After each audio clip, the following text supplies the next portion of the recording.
Nervous.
Good evening. Hi.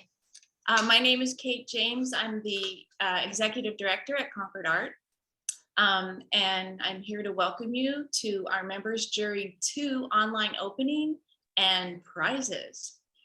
Thanks for tuning in, and thanks for your patience regarding the lack of in-person openings. We're hoping to change that soon. Rumor has it we'll be having an in-person opening March 10th for MJ2, but I just don't want to jinx it, so let's just wait and see. Can everyone hear me? Yes, you can, right? Nod, yes, yes. Okay, good. I can't see you, Kate.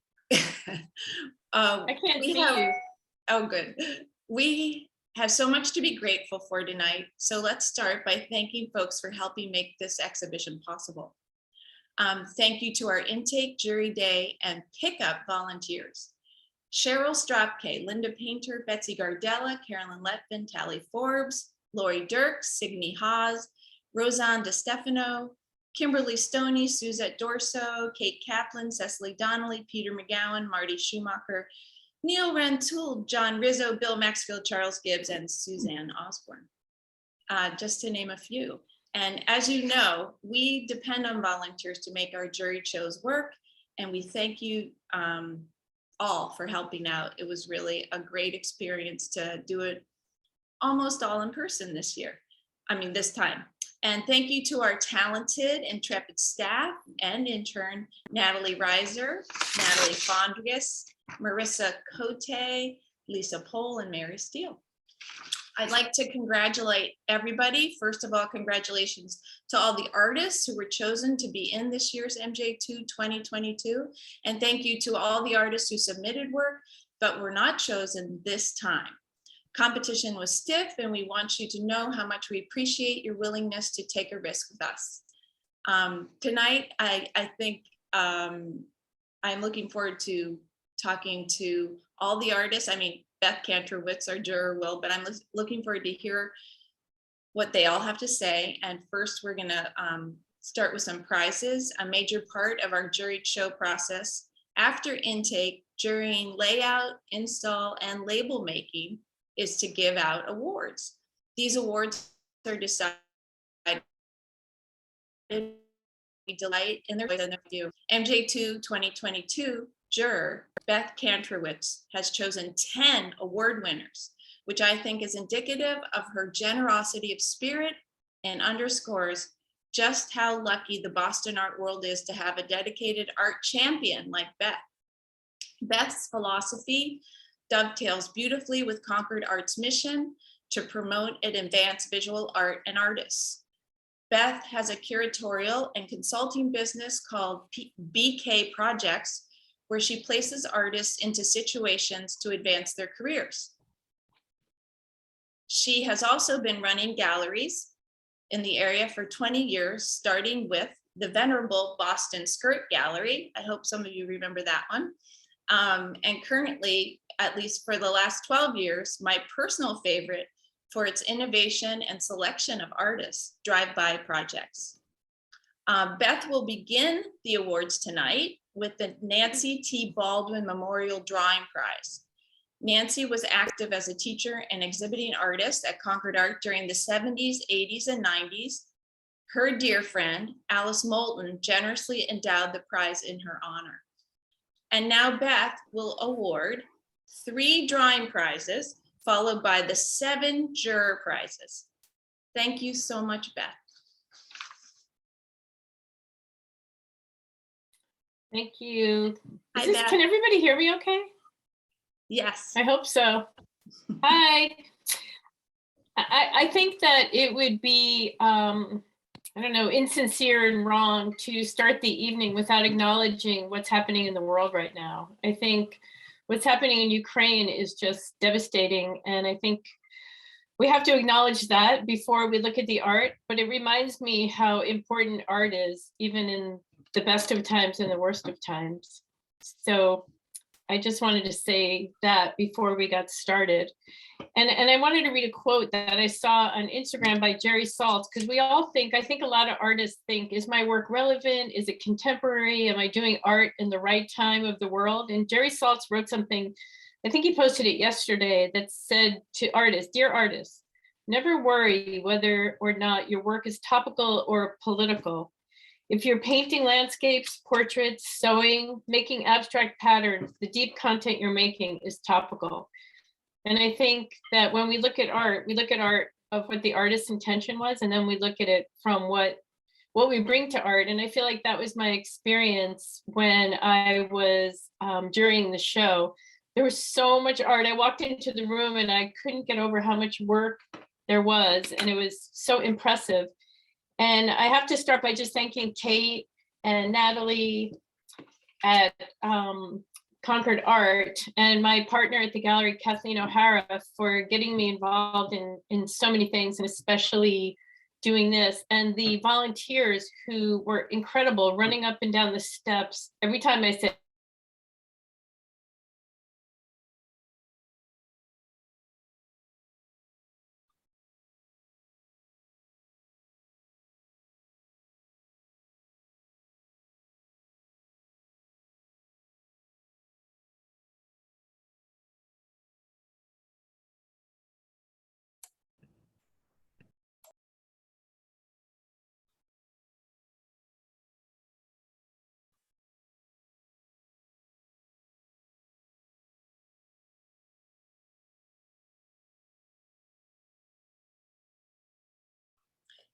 Hi guys, if you can just hang tight for a sec, Beth's Wi-Fi isn't connected, but she should be back shortly. Okay, I'm back. I think I had an instability problem. Is that okay now? Yes, we can see and hear you. Okay. Okay, I hope you heard me thank everybody, especially Kathleen, Kate, Natalie, and all the volunteers who ran up and down the steps a million times with artwork. It was a wonderful experience. And I think we'll start with the Baldwin Awards. And the first award goes to Catherine Geismar. It's the Nancy Baldwin Memorial Prize for Drawing. So when I thought about this, I thought Kate and I sat for a little while after I juried the work, and we thought about each piece. And this one reminded me of the blurring of the portraits. It's called Mother Love 2022. And the marks that the drawing created made me feel as if I knew these people. They were merged, they felt familiar to me. And the motion created asks, are they one person? Are they two people? And I just was very moved and impressed by the mark making, but the merging of two personalities. So she receives one of the prizes. So Catherine, is that you? It's me. Can you see me? I don't know if you can, or can you hear me? Yes. Hi. Hi, hi. Yes. Hi, Thank can you hear so me? much. I can hear you just fine. So thank you very, very much. And also thank you for acknowledging. Okay, I'll say thank it you for so everyone. much. So it's so nice to meet you in person. Sorry, I didn't hear what you said. I know we've got a bit of a lag, I think. I said, I'm sure I speak for everybody in saying, first of all, thank you for acknowledging what's going on in the world. It's hard to shut it out and just turn to this, and it really helps when it's acknowledged. Yeah, I agree. But in looking at your pieces, I was gonna ask each of the artists just for a couple of minutes to talk about their work. And one of the things that struck me, besides your incredible drawing abilities, were the grommets that you put on your piece. I really thought that somehow made them feel different than anything on paper or canvas that I had seen. And I just really like the blending. I think as parents and as mothers, we do feel so connected to our children. And I was hoping you could just talk to us about the blurring of these portraits and what that was like for you to incorporate yourself with one of your children. Yeah. Well, for the past 2 years I've been working on a series kind of trying to depict my oldest child as they have been exploring their gender identity and gender expression. And it's been through drawing and painting, and it's all been either oils or oil on canvas or board, or Duralar sheets on Tyvek, using grommets to hold things together because of the piercings and the jewelry and those parts of the gender expression. And I wanted to do it to kind of bear witness to my child's exploration, to do that with respect and curiosity and not with judgment. And they've been incredibly generous, sharing with me images from their Instagram and selfies and sort of their private public self. And then I started to realize more recently that it's really not possible to depict an other without myself being part of it, particularly my child. And so this is the first of a new series where I'm kind of exploring the boundaries between us, and where my child ends and where I end, and where we are together, and how much I can see the other without obliterating myself, and just exploring these kind of psychological themes. The grommets continue to be a way for me to hold disparate parts together in a way that feels industrial and expressive of a rawness and a sense of contingency in a way. They're strong, but they don't hold the whole thing together. There are still gaps. So. Beautiful. Thank you for that. I think the grommets really stood out, and I think how you describe them as jewelry and how, you know, we try to hold up our kids as much as we can, but they have to go on their own too. But thank you for that. Thank you, Catherine. Congratulations for winning the prize. Thank you, Beth. The next drawing prize goes to Jean Coons. Thank you. Is Jean here?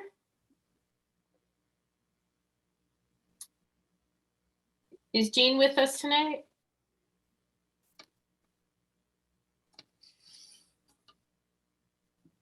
She has been, but I have noticed that her she keeps going in and out, so maybe she's having some Wi-Fi connection issues.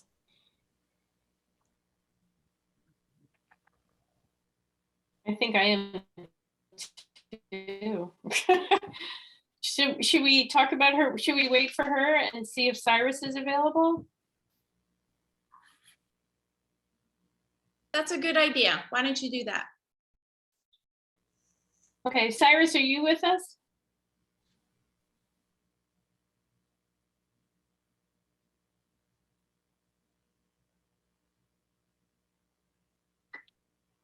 Is Cyrus here? I'm not seeing Cyrus on our list here, but maybe he is, and we can unmute. Okay.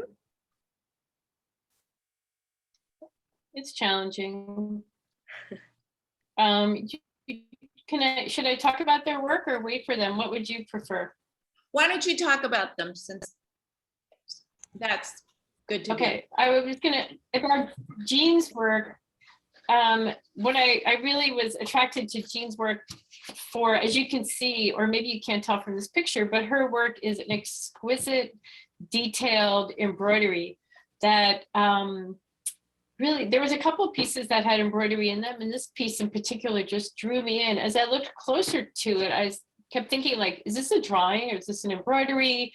And I really liked the traditional subject to it. And I just kept thinking, like, as the needle, instead of the needle just being a needle, I kept thinking of it as a pencil. That was what she did to do her drawing. So I selected it because I felt like it was a different version of drawing. And then there's Cyrus, who also won one of the Baldwin Awards.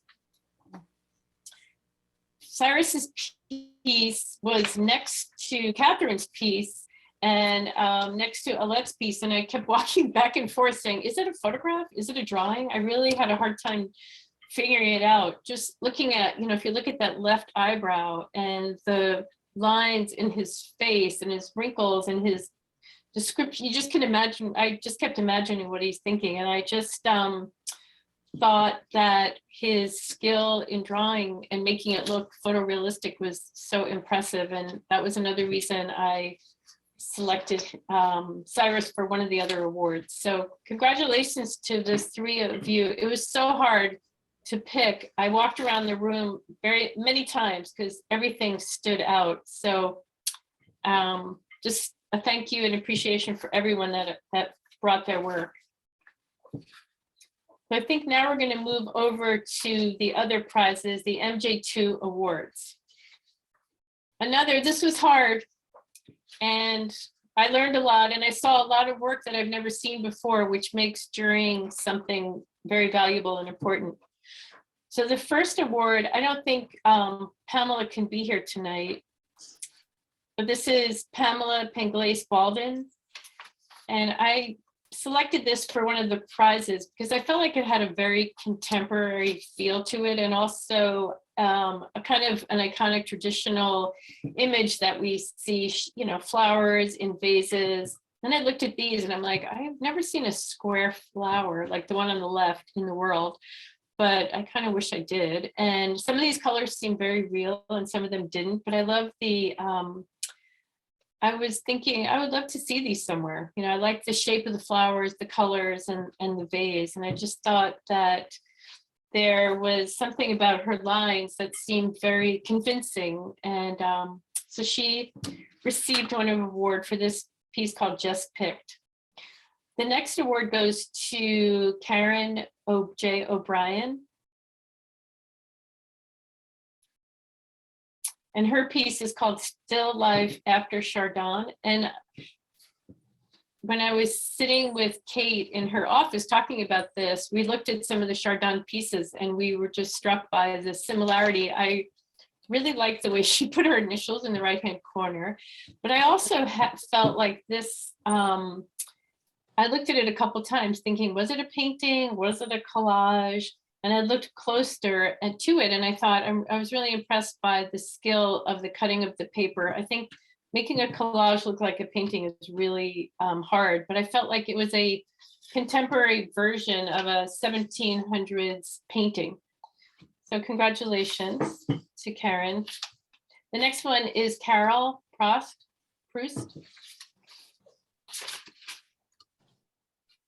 Hi, Prost.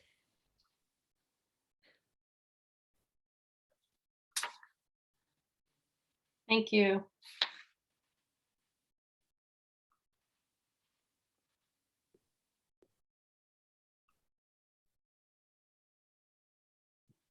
That's Carola's. You know what? I need to go back to Karen for one quick second. Karen, are you there? I am. Oh, okay. Karen, are you there? I am. Can you hear me? Okay, can we go back to your piece for a minute? Sure. Yeah, and I hope everybody else can. But I was just curious, can you tell a little bit about your process? I thought that your examples of cutting and pasting and collage was really exquisite. Can you talk a little bit about that? Yes, I, during the pandemic, took a class with Rotem Amazor, who is an Israeli artist. And her method, which is very different from anything I've ever done before, is to pin all these little tiny pieces of paper together to a piece of foam core. And then if you look close at this, you can see all the little pinholes, and then glue it after it's all pinned. So initially this piece had like 500 pins in it. The paper was painted beforehand by me, multiple pieces of paper in multiple colors. And then, you know, pinned while looking at the Chardin still life.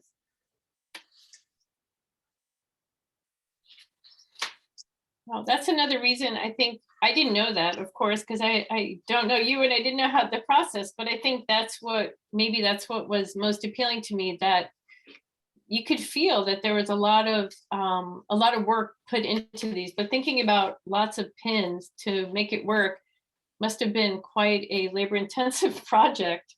But the end result, really, it struck me as, is it a painting or is it a collage? So Thank you. That's great. Yep, it was really it's fun wonderful. doing Thank it. you. Thanks. Thank you. Oh, it was really fun looking at it. Thank you so much. Sure. Thank you, And the Beth. next person who received an award is Carol. Yeah, thank you. Carol, is Hi, Carol thank with you. us? Yes, I am here. Thank you. Hi, Carol. Hi, thank you so much. Your piece, I walked up to your piece. I walked up to your piece and it literally made me smile. Looking at those cats, you know, colors of cats that would never exist in the real world. And like a lot of pieces in this show, there was in this selection, there were things that had a little bit of magic realism to me and things that didn't always exist. And I thought, there are no way this many cats could sit on a little rug and be bright fluorescent colors like that. And it just was something that I just made me think it would be nice if this could happen. So tell us a little bit about your process and the colors, and is this how you use watercolor pencils together with watercolor to create this? Thank you. Yeah, and I'm really glad the reaction was a smile, because this is part of a whole series I'm calling Beasties, where they're very sort of inspired by Leonard Baskin and his morphed animal hybrid people, birds, and his sculpture, and so that they would not be any necessarily recognizable. Like someone asked if they were dogs, you call them cats. It doesn't really matter to me. And that's also the reflection of, I'm hoping it will make people think and open their hearts and minds, because when you smile, your heart does open, and that we can transcend differences and all hang out together. And so that's kind of the behind the purpose of it. And so following on that thread, the intention is to have the colors deliberately be bright and childlike and primary and not realistic. And to kind of meld all of those things, but have enough sense that they're beings, they're sentient beings all kind of hanging out together. So I'm delighted that it made you smile. I hope that. I think that's exactly the feeling I had. Thank you. Well, I like the feet. It felt like a little bit of a horse, a dog, a cat. I kind of like that we didn't know what it was, but that it just was something that felt really fun to look at and heartwarming. So thank you. The course at Concord. So the next prize goes to Neil. Oh, sorry. Oh, just you had asked me a little about technique. Sorry, Carol, go ahead. I'm sorry. But so I did the oil pencils and then watercolor pencils later with Helen Byers. And so then it was doing the watercolor drawings, a little pen and ink first, and then overlaying the watercolor itself onto it. But she go on to the next person. Thank you. Oh, thank you so much. So the next person is Neil Rental. Neil, are you with us?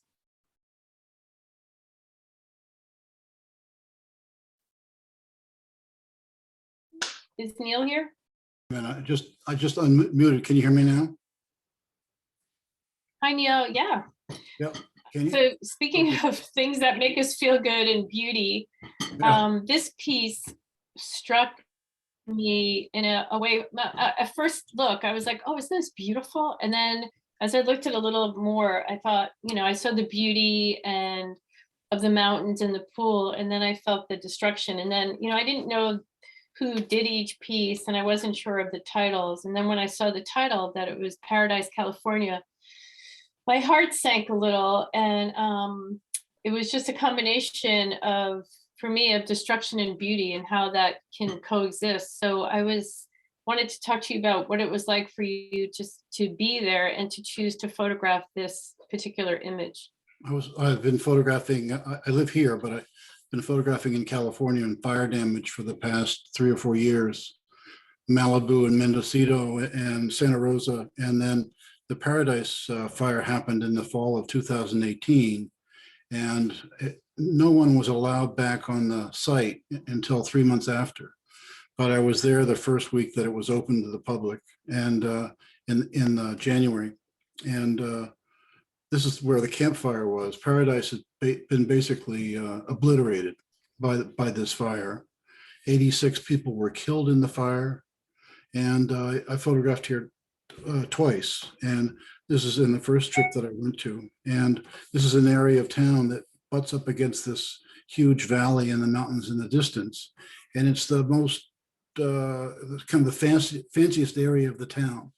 McMansions and gated communities and so on, and they're all just wiped out. And what tended to survive or was kind of something you could recognize was the swimming pools, because of course they didn't burn. So there's quite a big body of this work that I did, and I'll probably go back because I've been documenting the rebuilding of the town.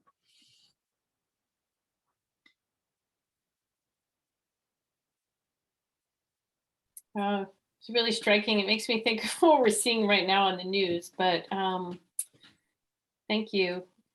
You're welcome. The next person is Nancy Roberts.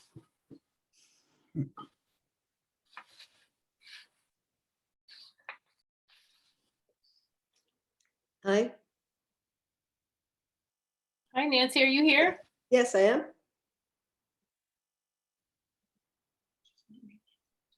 Hi, Nancy. Hi. So your piece called Reclaiming Myself, I walked by this and then I went back and I was like, who is this woman with such an exuberant expression of freedom? And then I looked more and I was like, you're covering your eyes, your hands, you look like very Zen, you were in all these different positions. And I just was curious how you were able to photograph yourself with these myriad of emotions. And I'm just curious, tell us a little bit about this and about how you did this and what does reclaiming myself mean? Well, I've been doing self-portraits for about 45 years, either pictures of human figures or me as a feminine figure or a real experience of my daily life. And this was about last summer, I got really sick and then I fell into a deep depression. And then when I got out of it, I photographed during that time, but this is afterwards. So I was on an island in Maine and I kayaked to a private island where no one was. And I just took all these pictures. That's how I felt, that I was reclaiming myself after being lost. And I mean, I don't know if anyone cares technically, you take lots of pictures and then in Photoshop, you layer them. That's kind of a quick thing. So,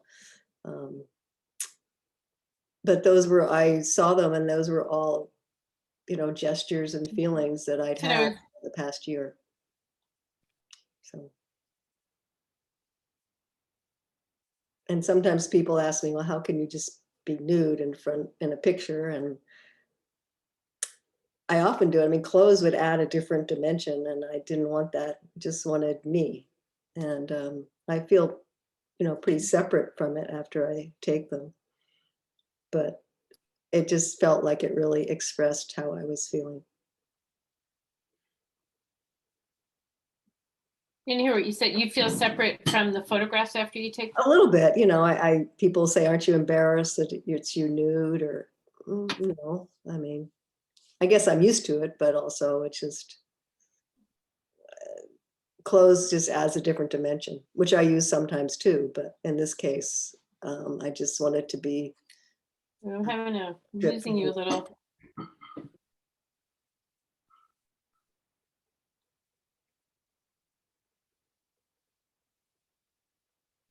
Well, there is a real exuberance and emotion in each of these faces. And the more I looked at it, the more I thought, whether we're clothed or not, that's a lot about how we feel. And it's, maybe we should look at ourselves more without clothes to see what we're really like. I think so.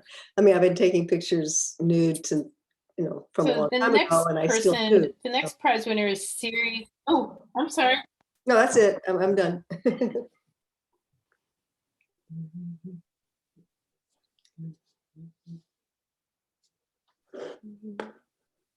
I can't hear at all.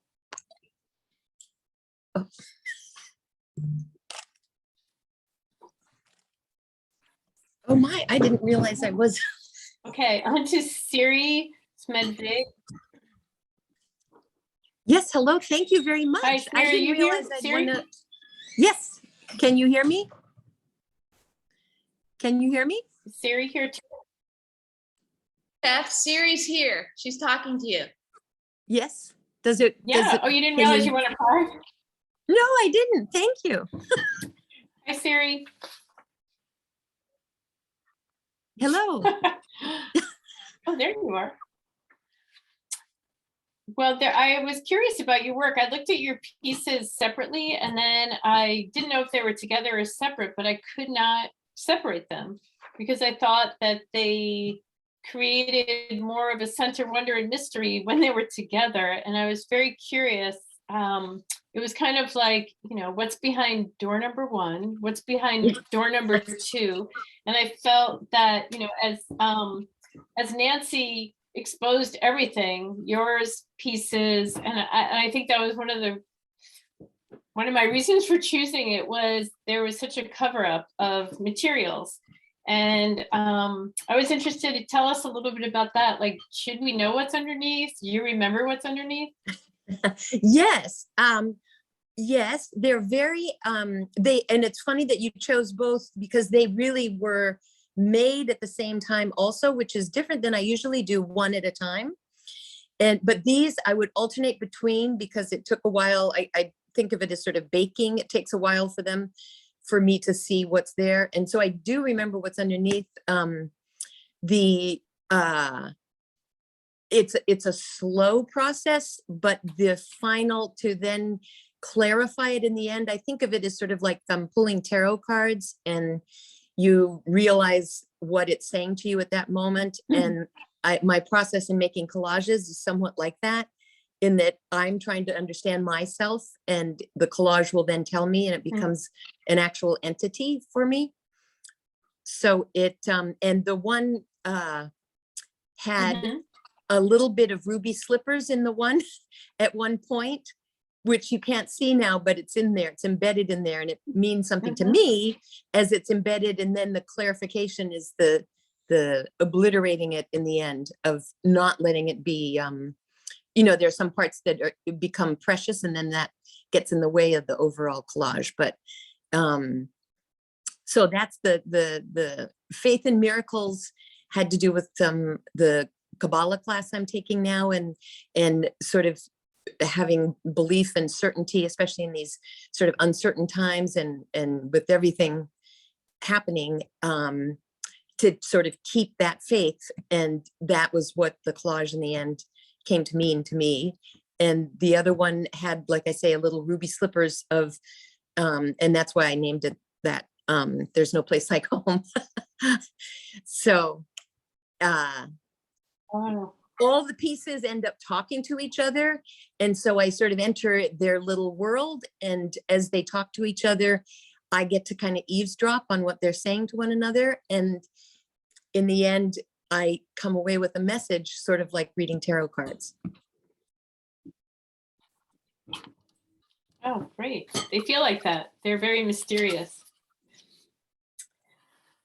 Thank you. And the next prize goes to Alette Ziel. Thank you. Goes to Alette Zielhus for Cassandra at BFAC. Are you with us? I am. Hi. Hello. So I spent a lot of time looking at at your piece. Are you here? Yes. I can hear you. Hi, are you with us? Hi, you can? Yes, I can.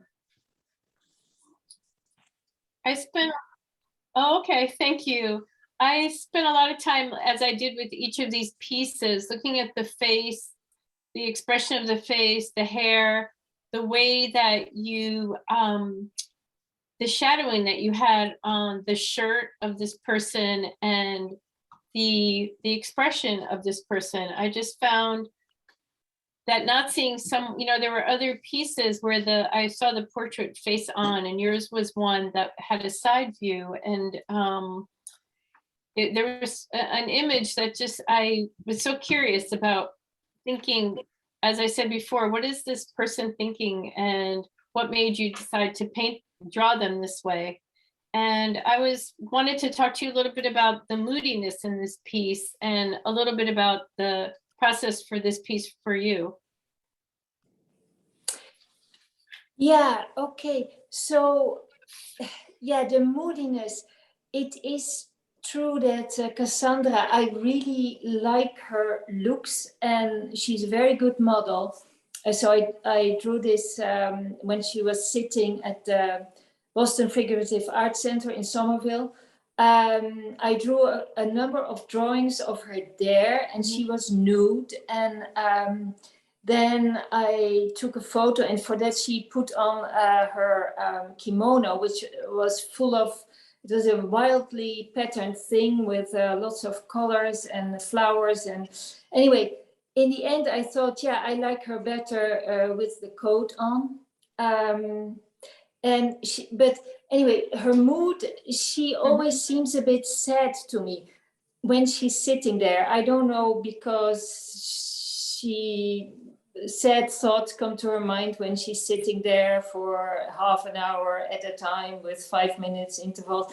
So yeah, but anyway, that is how she is, but I don't mind it. And the code, I really had to make it up because I had a photo reference, but with all the the flowers, and all the folds were different.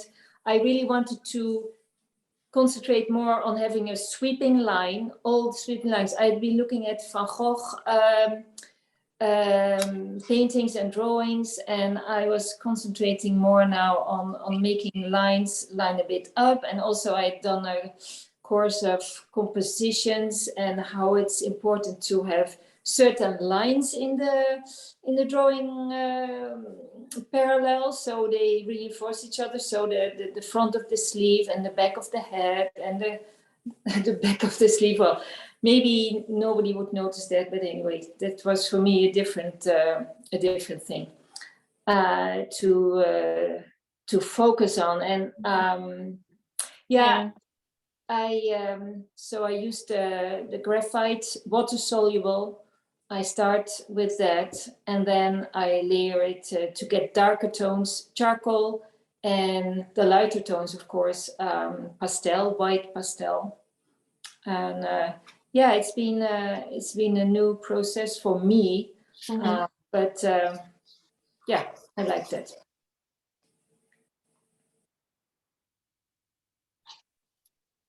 Well, thank you.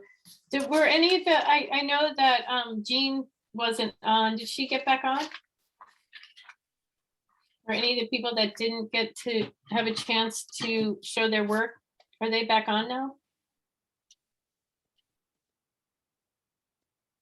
Beth, Jean reached out and said that her Anybody that Wi-Fi wasn't here? connection was not stable enough. It keeps going in and out. So I think we can move on to the next. Oh. Well, I think we talked to everyone who won a prize, and I think we have a little time left. And I was just curious, for any of the people who won prizes, want to say anything else or have any questions or any curiosities about anything, just to give people another chance to talk about their work if they want to, or each other's work.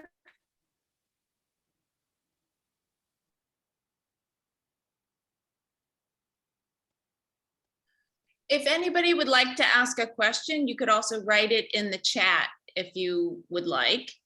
I'd like to thank Beth for doing a lovely job with artists tonight. I'm sorry our connection hasn't been great, but such is life. It's especially bad here in the center of Concord.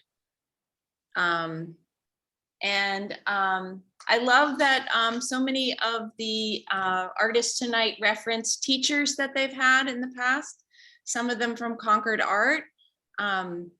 It always makes me happy to hear about the full cycle of taking classes and entering shows and winning prizes. I mean, that's kind of the foundation of our program.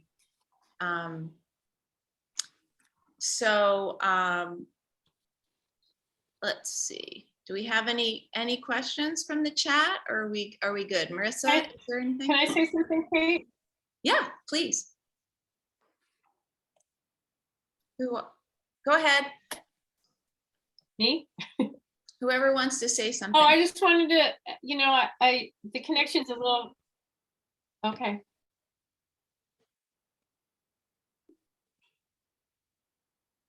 Somebody want to say something? I just want to say this was a wonderful experience, and I've been to Concord Art numerous times, and the shows there, Kate, you just have so many wonderful shows and bring great art to the area. And I think, you know, I've heard how great the classes are and the people that are there and the volunteers, and I was really honored that you asked me to do this, and I got to know a lot of new artists. So I feel very fortunate for that, and appreciate everybody being here tonight too. So thank you. Thank you, Beth. Thank you so much. I guess if we don't have any questions, I see in the chat, Bill Maxfield did write that folks should know that the Catherine Geismar that has the image of herself and her son, those are on two separate pieces of vellum that overlap. He wasn't sure if people understood that. It is quite amazing, and it's important to come see all of this work in person. We are open to the public, and the mask mandate has been lifted in Concord. We're being a little bit conservative, so if you want to wear a mask, please do. We're all wearing masks still. Thank you, Beth. Your sensitivity is so appreciated here. Oh, wait, Kate, isn't it? I have to interrupt. Go ahead. Kate, there's going to be an in-person opening on March 10th, right? Yes, there is. I was going to talk about that. I hope everybody can come to March 10th. I'd love to meet all of you. Oh, okay, sorry. Okay, I'm just Go getting ahead, you a talk about message. it. No, that's okay. I hope I'm just getting a message that they can't spotlight me. That's why I'm talking in the out here in the atmosphere.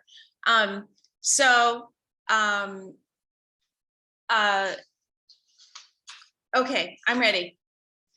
So thank you, and I hope to see you all in person March 10th at 5:30. But please stay tuned for details. As you all know, things change so quickly these days. It's hard to know what's going to happen. On that same night, we will have an opening in the members gallery as well for Alexandra Sheldon and Steve Emmerich. Gorgeous show. They did the best job hanging it. It's just unbelievable. It's beautiful, and please come see it. It's lovely. As you know, all the work in the show is for sale. So come and buy your fellow artists' work.